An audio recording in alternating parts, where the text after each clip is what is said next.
All right, here we go.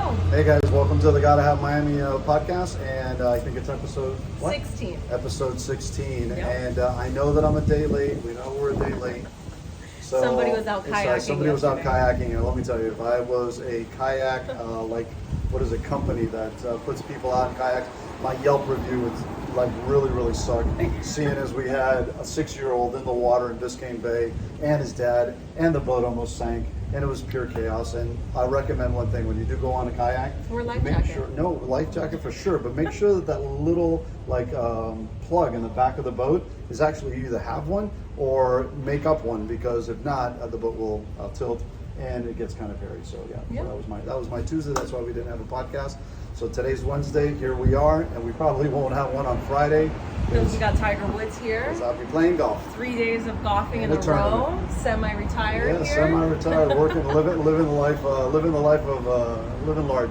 So today we're going to talk about a CRA, and like we always like to let Ashley vent a little bit on some of her things. But we're over here on the corner of 60th Avenue and 64th Street, and this is actually a place where a CRA was completed. It was actually sunsetted. We're on the corner where the family dollar store is over in South Miami. So we're going to get into the CRA, but what I do, make sure you look at the background, because that is a true tell sign that you are in an area that has been in a CRA or has been in a BID, Business Improvement District. Bike lanes and pretty sidewalks. Right, and plantings and mulch and all of the stuff that makes you remember that curb appeal. So that's really where you are. And again, I mentioned it, we always use these acronyms. CRA is a Community Redevelopment Agency. Right. And speaking of that, I want to thank some folks that reached out to us to correct some of our acronym errors. Thank you. Thank you very much. We need the correction. Yeah, we need appreciate as much correction as we can. So it's not a must, but it's a major use special permit. Right. Is that correct? And the other one is a special area plan? Yes. Special area plan. So that's what our two corrections are, and we thank the audience for getting involved and helping us out. So Ash, what do you got for us? Well, I'm really happy we're here in South Miami. I actually went to South Miami Middle and South Miami Really? High. Nice. Yeah, so a little bit of my younger days stomping ground. I like it. But in the real estate, frustrations of things that are not in my control. But my job is to continue to guide the buyers and stick by their side through this process, dealing with a very difficult condo.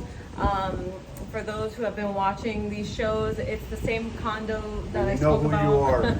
I spoke about last time. They're really unresponsive, and not for any particular reason, because every time we find information out, it's good. It's not like it's poorly managed. It's not like it's falling apart. It's a great area. It's a great association. We don't know why they're so difficult. It's just a lack of communication. We talk about this in real estate and everything. It doesn't matter what kind of information you're trying to communicate. Just communicate the right information and get the information out there. It makes our lives a lot easier, and at the same time we can continue the transaction and move transactions forward. Yeah. So I think that's important also. So, and then a little bit more communication breakdown. We do manage a couple properties or several properties for one of our landlords, and just getting back notice from tenants. We've given them 60 days. That's what's required by right. law. And we're being very negotiable as to them giving us an answer back, and we're not getting any answers back. So we understand it's a tough market, so time will tell what will happen. And one of the little things that I don't know if it's going to play out as a trend is we may start to see folks moving back to where they came from on the rental side. Right. Because I have a couple of tenants that I've seen that they've done their time here in Miami. Yeah. Now it's not so much about being able to work off-site. Now they're going back, or some of their businesses are calling them back in. So we may see a little bit of that dampening or softening of that rental market. We're not there yet, but we'll keep an eye on it. Yeah. That's it. Awesome. That's it.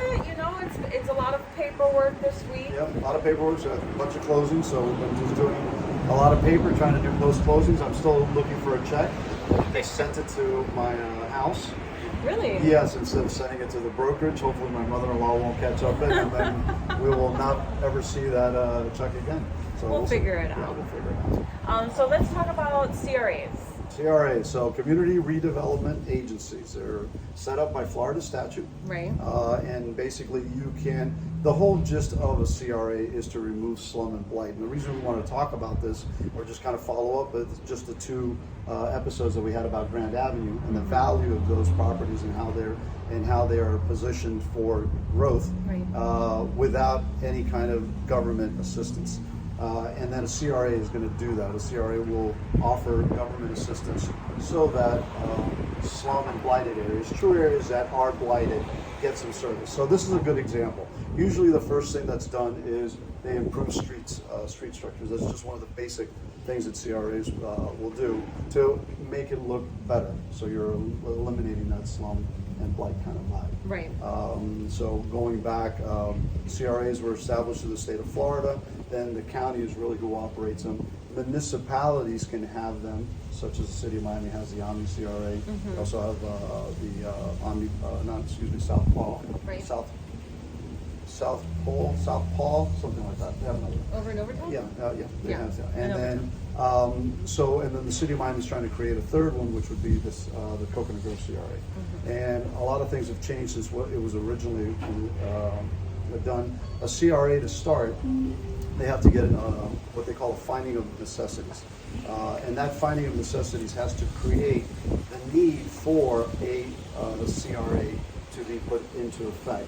And a lot of the things that are needed was what we've looked at. It only needs to meet 2 or 3 of certain criteria. Things they look at like infrastructure, crime, Emergency depreciation calls. of value, property values. We're going to talk about Coconut Groves. Very interesting, speaking of property Yeah, value. Exactly.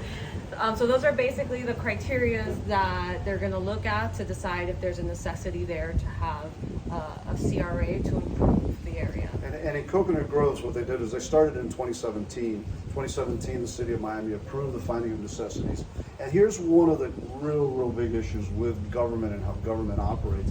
It's so delayed that a lot of the things, and we checked it out today just for shits and giggles, we went to all of the properties that were used as examples of slum and blight in Coconut Grove's finding of necessities, and there were 32 properties called out, more or less 32, 33 properties. Out of those, 11 of them, 12 of them were already demoed and it's just vacant land. It's an investor speculation. That was always my argument. I was one of the few people that came out against the CRA simply because I know it is not slum and blight. It's investor blight. Right. And as we were driving around, we noticed something quite interesting in one of the properties. Yeah, that's slum and blight with Slum and blight. with a Tesla in front of With a it. Tesla in front of it. So apparently slum and blight is doing a lot better than it in was before. 2017.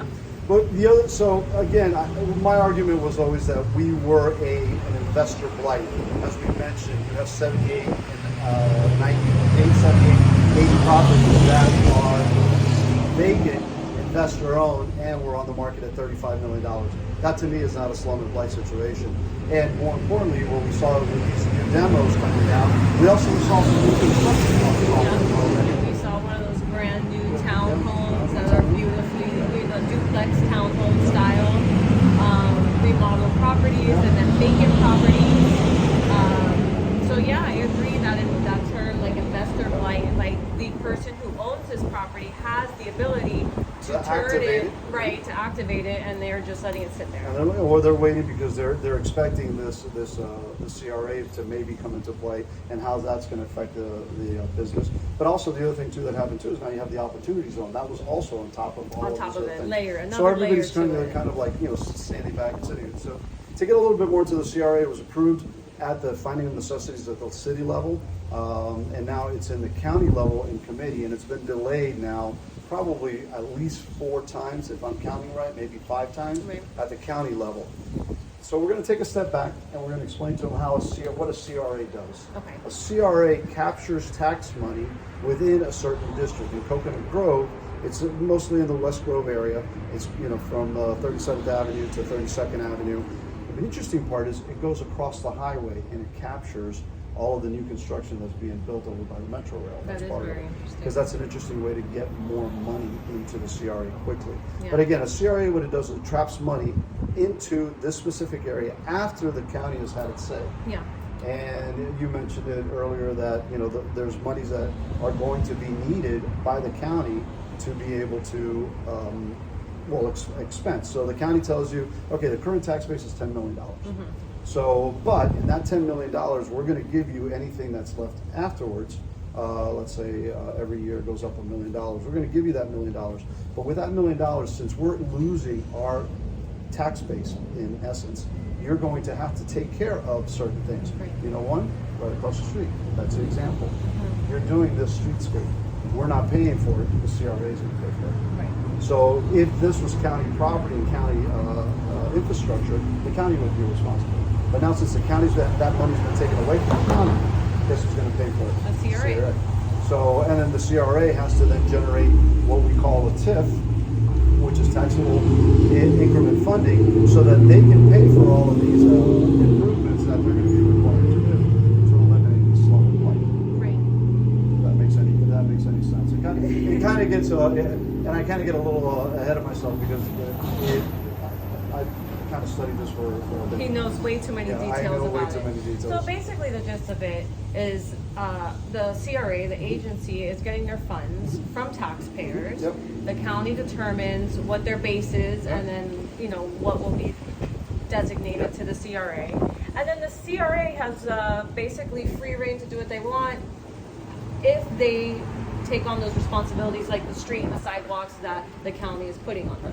And my argument has always been, and it will always be, I'm anti-CRA. I'm not a big believer of it because one of the things that I fear is politicians with free money. Yeah. And in this case, the CRA has 5 commissioners, and they're the City of Miami commissioners. We know how well they operate together. And then you can get 2 county commissioners or a county commissioner and at large. And the county runs CRAs without commissioners in unincorporated areas. So in unincorporated county areas, they have citizens that actually run it. But since Miami is a municipality and it's Right. incorporated, they're going to run their 5 commissioners, and then you're going to a county commissioner can run, and they can appoint a 7th person if they choose. If they choose to, they usually do. They want an odd number.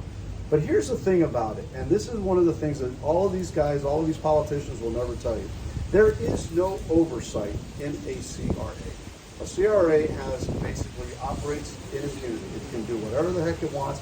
It can bond money out. It can bond your money. And you got to remember this. This is your tax dollar. Right. This is money that you're putting in. So how do you feel if you're a county person that lives, let's say here in South Miami, Yeah. and now you're having county funds diverted from you to stay within Coconut Grove? Obviously, if you're a proponent for Coconut Grove, You'd as be in I favor. am, and you feel that this is the right thing to do because we've suffered and we've gone through a lot of things. But if you're in South Miami who's gone through the same things, now they're saying, hey, listen, you're taking away money from our county funds. Which is the point of our podcast, is so to make taxpayers, property owners, citizens of Miami-Dade County aware of what's going on with their tax dollars. In short, we're not going to sell you anything. We're not here. We're not politicians. I'm not going to BS you and say, oh, this is all great and this is going to do it. No, what we want to do is, again, as Ashley just mentioned, is educate and say, listen, these are your monies. This is where it's going to. These are the reasons why. And one other thing, the county is going to put their hands on that. And because the county is going to be losing money on this funding. Right. So there's clear examples. CRAs have given money to the Marlin Stadium, to the tunnel, to the Perez Museum. Art Museum. So they've given money to all sorts of things that you would say to yourself, hey, that's not helping slum and blight. But yes, it is. And again, that's the commitment that the county says, hey, for me to be able to approve this and to lose this money that I'm going to be losing, then you're going to have to be responsible for these things. Right. And in Coconut Grove, I can guarantee you, this is going down the way it's going to go down. And I don't actually think it's going to happen. But if it goes down the way it's going to go down, the Playhouse is going to be part of this deal. Yeah. And that's just one of the realities of it, because the county's going to say, listen, we got $20 million, throw us a ball. And then this is also an example of how you can get involved to make changes. I mean, you're not in favor of CRAs, but theoretically, if it was if it was perfectly played out, they could be a good thing, you know, and it doesn't take a special person to start a CRA. You just got to know what you're doing and the politics and it's usually done, you know, through one of the commissioners of whatever district. It doesn't matter what district you're on. And again, we're just talking about the city of Miami. Right. District 2 chose to create this, and it's not a new idea in District 2. We've already had this play out several years before. This is coming to conversation. The prior administration actually talked about it, and they felt that it was illegal to actually to do an extension for another story. But I think the important takeaway is that this has no oversight. This strictly in the hands of these commissioners, and they can bond without any kind of oversight. So they can bond, if they want to bond your $30 million on the TIF, they can do so. They can take all of this money that is yours and that you should have a say-so in it, and you don't. You don't have any say-so. no one's voting on it. No one's voting on it except the commissioners. That's the only people that are running this thing. Right. So again, it's just one of the realities. Did we miss anything? Do we need to talk a little bit more about it? I think we covered CRAs pretty well. Yeah. This is one of the newer examples of the CRAs, and you know, I'm learning from you. You're very involved in all the details. I have my moments. And there's so much that just your average citizen, I mean, how do you have time to know this? You have a job, you have kids, you have a house to run, then you want me to keep up with the CRAs down the block? So that's why we're here. Hopefully we could shed some light and That's you why could just we're have here. a little idea of what does go on, and maybe it sparks something in somebody to maybe do something. And just remember, a lot of things that you see in government has already been hashed out and played, and it's delayed it could be delayed 10, 15 years. I mean, we were looking at reports from 2017. That's what you were going to Well, mention. 2020, the one that I wanted to mention, which is again why we went to slow and blight. And this becomes a real estate position. So one of the things when they did the finding of necessities is that one of the things they'll look is the taxable value. And usually in slum and blighted areas, you go down. Right, And you're that's really one of depreciating. the depreciations. In our case, from 2012 to 2017, it went up $300 million, or 83% of the taxable value. And just imagine. it doesn't take any type of genius to know that from 2017 to today in 2022, that's maybe doubled, even tripled. It's gone up just a little. What's your call? My call, it's gone at least 3-4 times. You say I was going to say 2 to 3. You're going 3 to 4. Yeah, because you've got all the buildings being built out in down over in across the highway, Right. And those projects are pretty rolling out. You've got the land values that have only escalated in the West Coast Road, and then you have all of the new buildings that have been built that weren't even part of that taxable income In 2017. Yeah, And so you're again, probably right. you've had I valued it at a couple $2 billion. When I looked at the CRA and what it was worth, and I just can't see the county saying, okay, I can't afford to give that kind of money. Yeah, Because- and I don't think they should. I don't think they should. I think there's other solutions out there. We talked about those, and we'll talk about those in other places. But again, just stay involved, stay engaged. Don't believe what the politicians tell you, because they're trying to sell themselves something that they can look good, and more importantly, that they can toss money around to development funds. Yeah. Because I can guarantee you the first money ain't going to go into affordable housing. The first money is going to go into commercial, because you need to get that TIF going, and that's how you get taxable income increases. I'd love to talk more about affordable housing, but we're pretty much at our time. But All right. we could speak more affordable housing at another Absolutely, time. we'll do that. We'll do that for the next show. Again, there's no show Friday because We got Tiger Woods here. You better come back with money. yeah, I better. So again, hey guys, thanks for tuning in. If you have any other questions or want us to get in a little bit more with any of these topics, Leave a send us comment. send us a little note, and we'll be more than happy to do so. So for now, have a good one. Take it easy. Thanks for tuning in. Bye, everybody.